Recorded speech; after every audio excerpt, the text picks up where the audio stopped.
You again.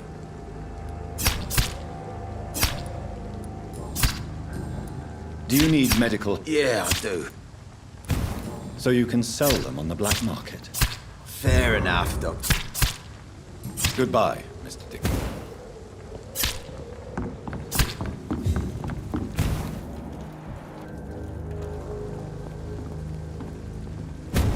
Good evening, Miss Cox. Hello again. Can I offer you... Giving out. Perhaps I would. Please. Thank you. Have you got any news about Sean Hampton's shelter? As long as he keeps on helping the poor, I'll keep my boys at bay, even if he pisses them off. Can I see what you have to sell? As long as you have money, I'll show you all I have.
Good evening. What? Inebriation aside. Yes. Take this, then. And perhaps you could try to slow down the alcohol intake, too. Hey, Doc.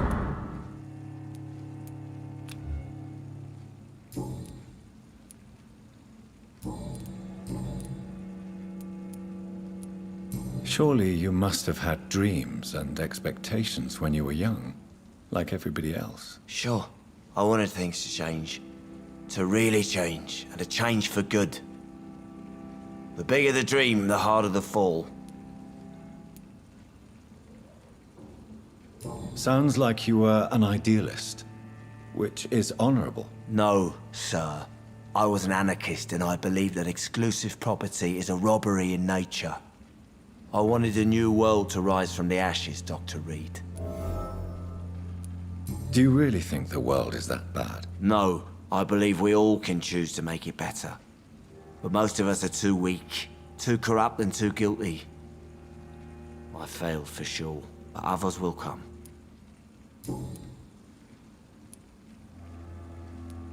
I sense your guilt, Dyson. Why is that? Did you not think violence was an acceptable political tool? I still believe our fight was just. By killing an innocent couple who were just at the wrong place at the wrong time. No way.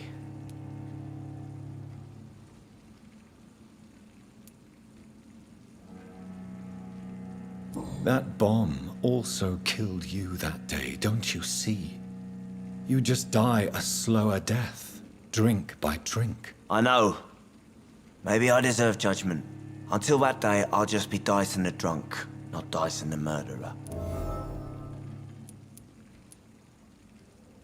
I want to know more about your past as an anarchist, Dyson. I'm still an anarchist, Doctor, make no mistake. I just reject violence as a tool to change the world, unlike my comrades. Do you still see your comrades, then? Even if you don't agree with their methods anymore, I mean. No. I hope they'll come to share my point of view one day. I'll raise my glass to that splendid idea.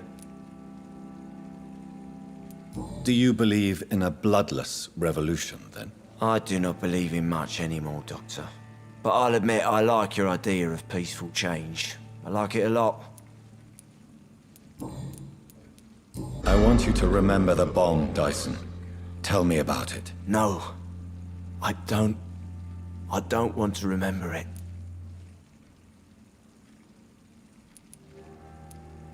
Why use a bomb? What were you trying to destroy? The Dawson and Dawson ammunitions factory. A symbol of violence against the people. My group wanted to destroy it to send a message. The victims. They were not the target, then? I spent so much time figuring out the perfect moment. I used a short fuse. No car had ever parked there. They all died.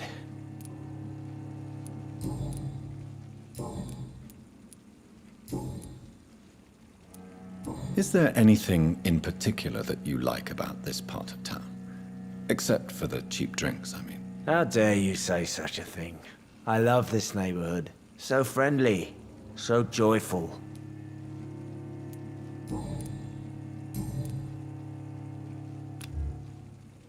Goodbye, Mr. Delaney. Welcome back, Doctor. What can I do for you? Do you need any help? It can't be good for business to see the bartender cough in your beer. Indeed. It would be a shame to taint the delicate taste. Oh, thank you, Dr. Reed. My customers and I, we all thank you. Goodbye, Mr. Watts.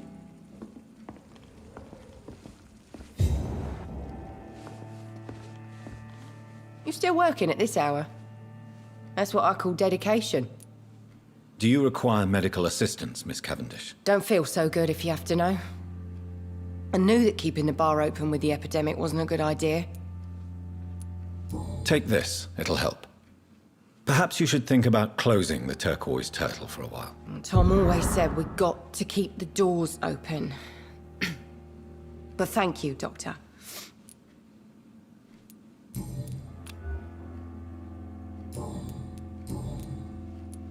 Tell me, Sabrina, do you really believe Tom has renounced his life of crime? He proves it to me every day he tells the truth. Tom Watts is a good man. One of the best. And you don't think he might fall back into his sordid ways? We can all do terrible things, Dr. Reed. And we never know what we're really capable of until it's too late. Goodbye, Miss Cavendish.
It's locked.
So Priwen never left Doris's theater after they invaded.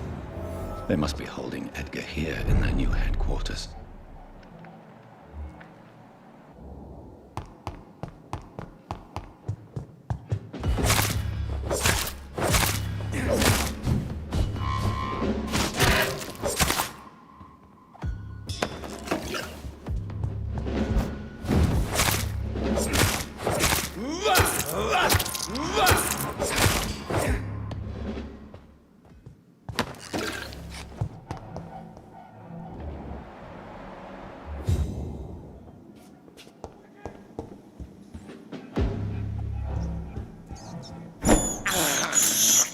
I can't believe I'm doing this.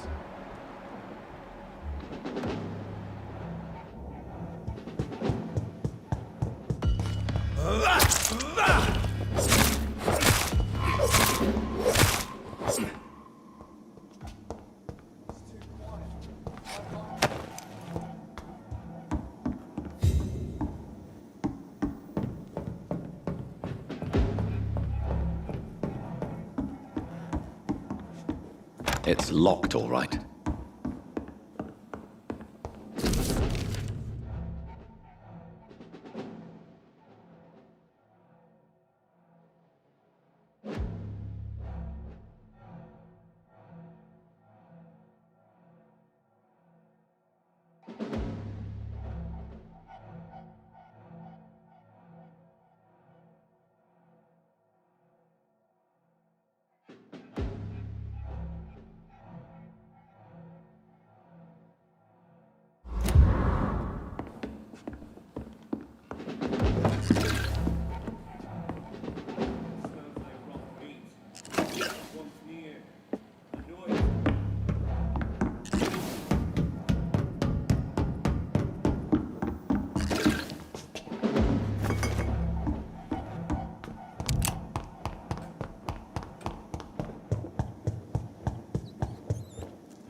I have this thirst for blood.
Doris Fletcher was about to become a disaster. I'm getting close to having all the evidence.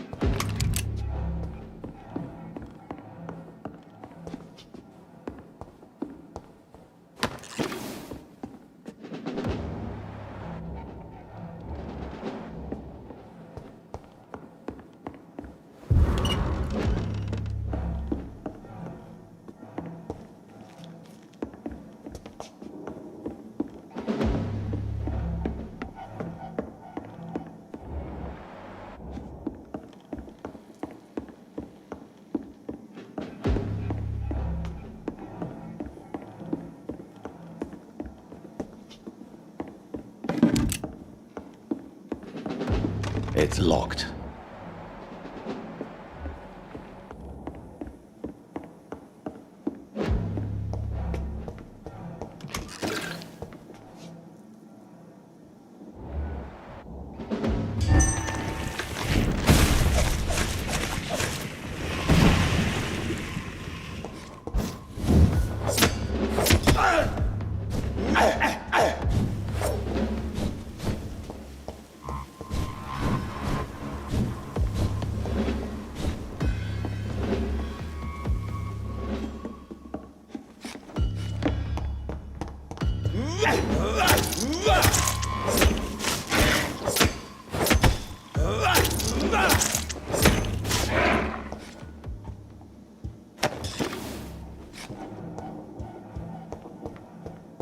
It's locked, all right.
I should find the key to that box.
Blood of a pure heart, garlic, blood of a king.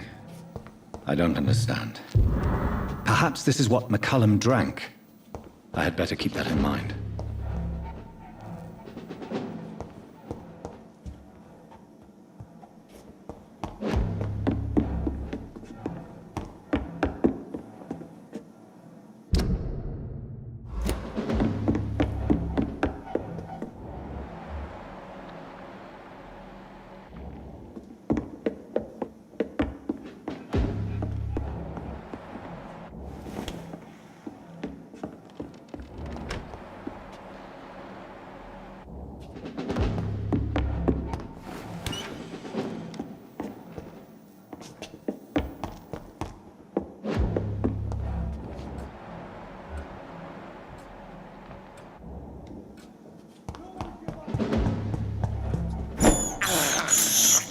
I can't believe I'm doing this.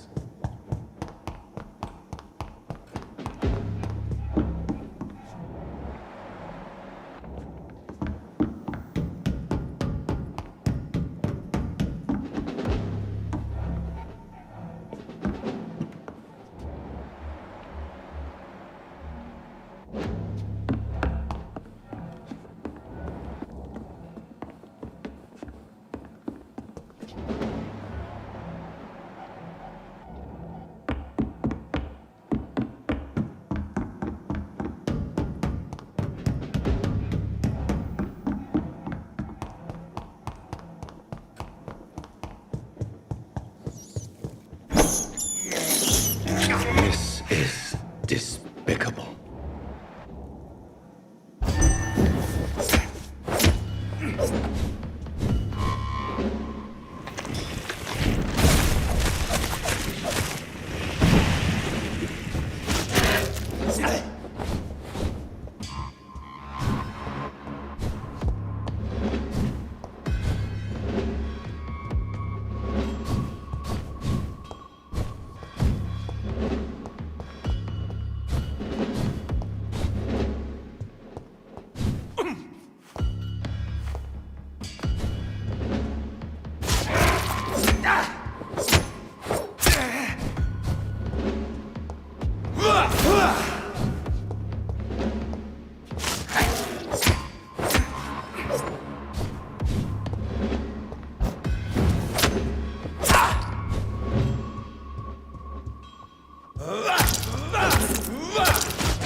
I have it. I can now open the box.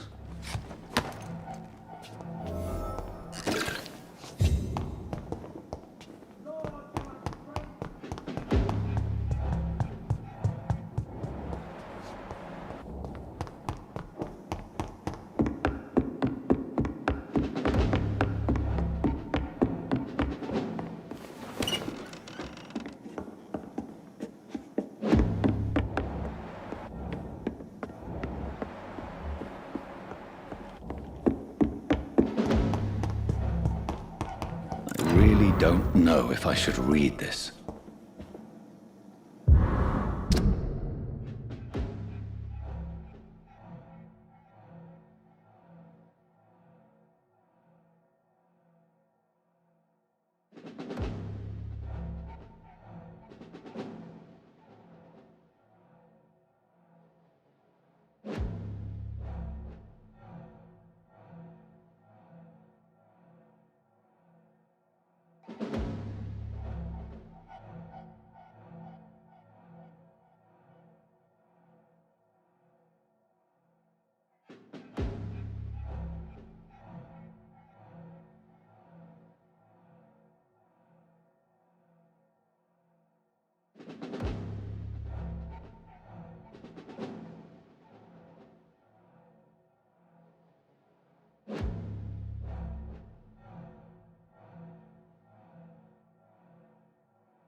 believe it.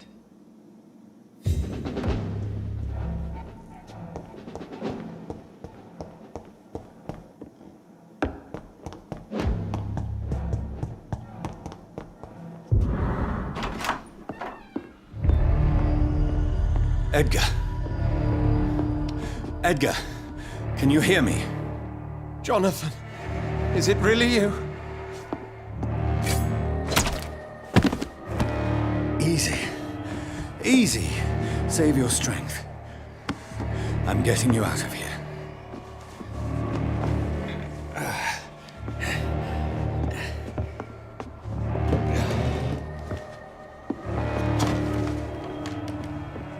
Don't try to spare me.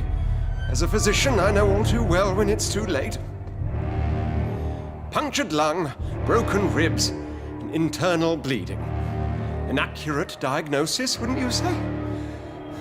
Edgar, what happened? They wanted me to confess. Beat me black and blue. Jeffrey McCullum ambushed me at the Pembroke Hospital. He was convinced you and I were responsible for the Skal epidemic. I never imagined that self-righteous fanatic would dare to attack us in the open. What became of him? To prove him wrong, I let him go. Really? Are you sure that was the wisest course of action? Time will tell. The most intriguing part of his accusation was that you and I were the pawns of some ancient vampire. William Marshall. Yes, they tortured me to make me confess the same nonsense.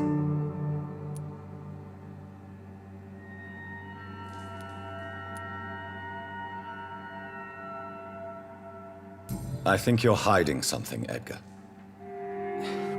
What do you mean? William Marshall, for example. You speak of him as if you know him. How is that? Jonathan, I cannot say I'm ready for...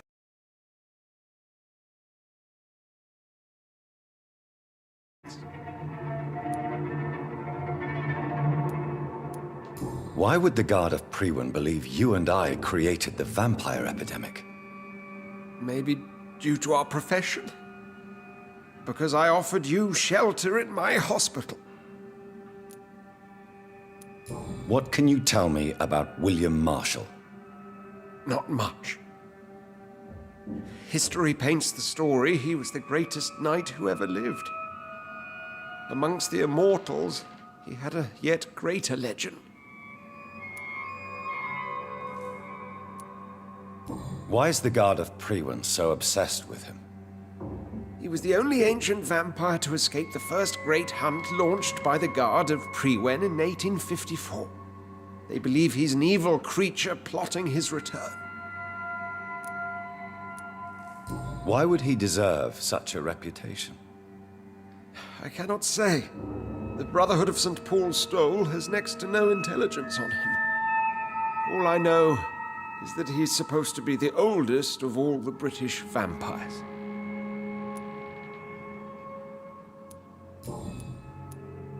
While investigating the epidemic, I read some of McCullum's findings. I think you have some explaining to do. I have nothing to hide, Jonathan. Nothing at all. Do you know Doris Fletcher's real name? No, I'm afraid not. Her real name was Doris Jones. She was the daughter of Harriet Jones. What do you want me to say, Jonathan? Do you remember when we suspected Sean Hampton of killing Harriet Jones? Yes. The terrible episode that came as a shock to us all. Harriet Jones faked her own death. When I found her in the sewers, she confessed she wanted everybody to pay for what happened to her. That woman was extremely bitter, full of hatred and festering anger. Doris Fletcher visited her mother at the Pembroke Hospital. That's how she first got infected. I know nothing about that. Miss Fletcher once came to visit the sick. That is all I know. No, Edgar, there is more. Doris Fletcher was Harriet Jones's daughter. They exhibited the same symptoms: blind hate and strong physical mutation. What does this sad story have to do with us? Do you know where we are? Doris Fletcher's theater. This is where that hateful creature plotted to spread the epidemic across London.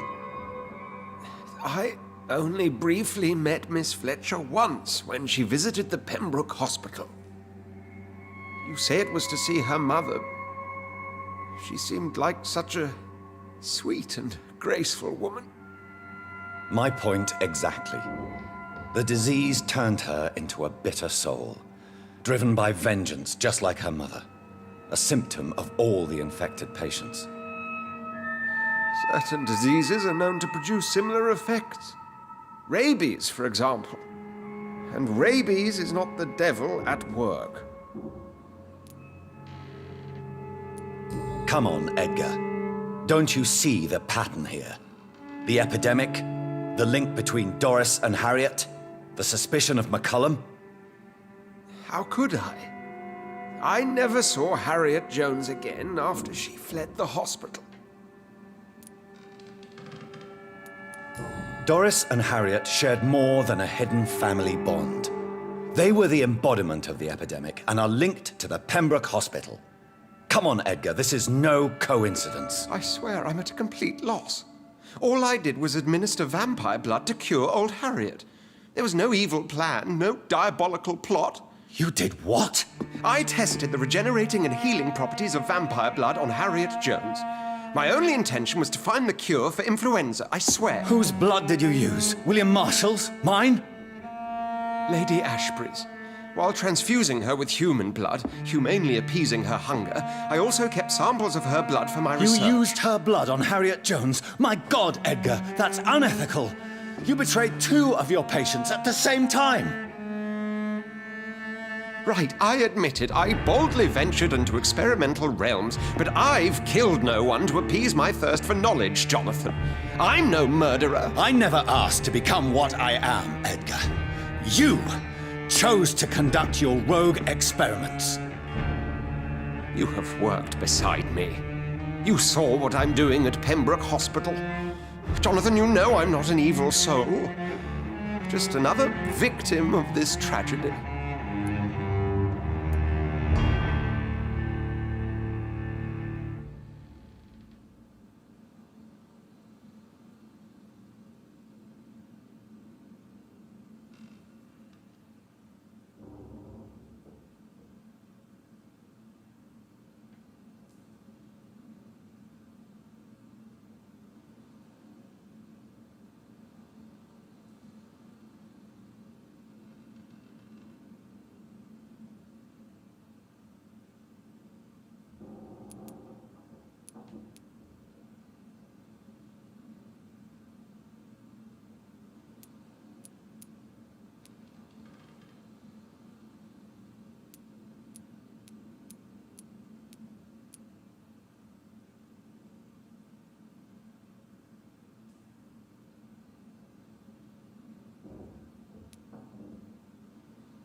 No, Edgar, you are not going to die.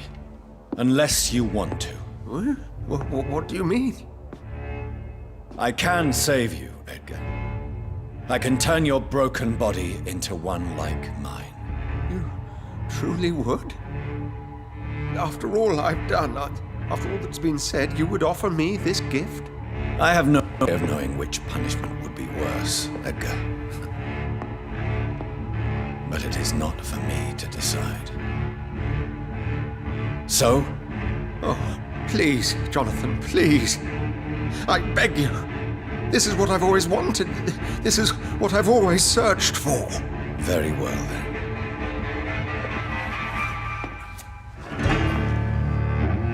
Prepare to die and be reborn. to face an eternity of guilt. I'm ready.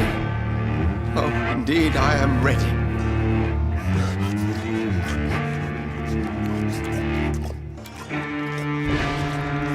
Enough!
Return at a more convenient time.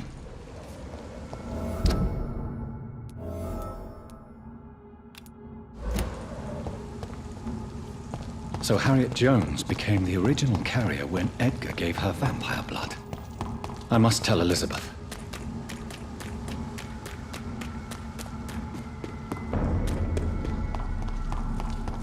No good place for a stroll.